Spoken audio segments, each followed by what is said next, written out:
Olá, esse é mais um S-Metal Descomplica. Eu sou Felipe Duarte, economista da subseção do Diese aqui no S-Metal. E o tema de hoje é reforma tributária. Quais os principais pontos da reforma tributária? Bom, os principais pontos são a simplificação, que é a transformação de 5 tributos em 2 tributos, que vão gerar o que a gente chama de IVA dual, que é um imposto sobre valor agregado. Outra questão vai ser a simplificação e a não cumulatividade de impostos. Também, um ponto fundamental é o fim da guerra fiscal entre estados e municípios. Como funciona a tributação hoje no Brasil? Bom, absolutamente tudo que nós consumimos e o que é produzido paga tributos.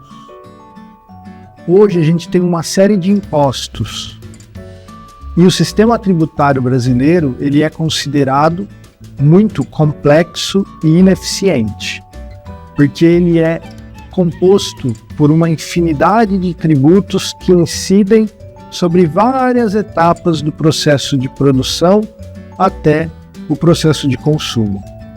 A ideia da reforma tributária atual é realizar uma simplificação, como unindo impostos em um IVA dual, que é um imposto sobre valor agregado. E esse IVA, que é um imposto sobre valor agregado, será composto por 2 outros impostos. O imposto sobre bens e serviços de competência municipal e estadual e a contribuição sobre bens e serviços de competência federal. O IVA ele é um imposto sobre o valor agregado. O que isso significa? Que ele é um imposto cobrado em toda a cadeia produtiva, realizado no momento do consumo, contudo, ele só vai incidir sobre o valor que cada etapa produtiva agrega sobre o produto. E ele será composto, no Brasil, por um IBS, que é um imposto sobre bens e serviços de competência estadual e municipal, que vai substituir ICMS e ISS, e o CBS, que é a contribuição sobre bens e serviços de competência federal, que vai substituir PIS, COFINS e IPI. Um outro ponto importante, que não vai compor o IVA, mas vai ser parte do processo da nova tributação, que é o imposto seletivo, também chamado de imposto do pecado, que é um imposto que irá incidir sobre bens e serviços considerados prejudiciais à saúde e ao meio ambiente. A reforma vai acabar com a guerra fiscal? Bom, atualmente no Brasil a gente sofre de um grande problema que afeta estados e municípios, que é a chamada guerra fiscal. O que é essa guerra fiscal? É uma disputa entre estados, sobretudo, mas também municípios, em torno da redução de alíquota de impostos, ICMS e ou ISS, para atrair empresas para as suas localidades. Isso gera uma competição entre estados e municípios na busca pela instalação dessas empresas. Só que isso tem graves efeitos secundários.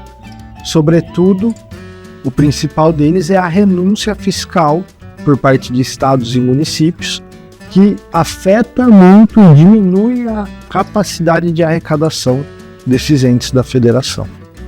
A reforma tributária hoje vai acabar com o problema da guerra fiscal. Por quê? Porque a cobrança do imposto será somente no destino, ou seja, onde ele for consumido. Isso vai acabar com a guerra fiscal. Por quê? Porque estados e municípios não vão ter mais o poder de fazer renúncias fiscais para que empresas se instalem em suas localidades. E com o tempo, isso tende a criar, a resultar no fim da guerra fiscal. Como vai funcionar a redução de alíquota para produtos básicos? Bom, a reforma ela prevê a criação de uma cesta básica nacional. Essa cesta terá uma série de produtos, os mais consumidos, que terão alíquota zero de imposto. Bom, e também prevê-se a criação de um sistema de devolução de dinheiro, que tem sido chamado de cashback, que será feito para devolver parte dos impostos ou a totalidade, em alguns casos, de impostos pagos por famílias que tenham até meio salário mínimo por integrante da família e cadastradas no CadÚnico do governo federal. A reforma promoverá uma justiça tributária? Bom, a reforma tributária é talvez um dos maiores acontecimentos econômicos e sociais do Brasil dos últimos 30 anos. Por quê? Porque ela pode ter um viés redistributivo muito importante. Na verdade, essa é a grande função do sistema tributário, é conseguir redistribuir rendas e patrimônios, né, ser justa. E discutir uma reforma tributária abre essa janela de oportunidade para a gente rever desigualdades e tentar minimizá-las através de uma reforma tributária que assegure justiça tributária. E o que seria essa justiça tributária? Tributar menos aqueles que têm menos renda, menos patrimônio, e, portanto, tributar mais aqueles que têm maiores rendas e patrimônios. Essa reforma, ela tem esse potencial. Pelo simples fato dela simplificar o sistema e permitir fazer com que a gente possa calcular o valor do imposto que nós pagaremos sobre produtos e serviços, que hoje, no emaranhado tributário brasileiro, a gente não consegue, de fato, aferir o valor de imposto que a gente paga. Só por essa dimensão, ela já vai criar a possibilidade de que a gente se indigne com o sistema tributário injusto. Então, só por isso ela já é uma boa notícia. Além disso, como é um momento de discussão da reforma, ela traz no seu bojo essa possibilidade de criar justiça tributária. E ela tende, e tudo demonstra, para o fato de que ela criará uma maior justiça tributária. Talvez a justiça tributária possível nesse momento, né? Mas ela aponta para um horizonte de justiça tributária interessante, num país tão desigual como o Brasil, né? Que tributa alimentos e isenta bens de luxo. Esse foi mais um S Metal Descomplica. Até a próxima.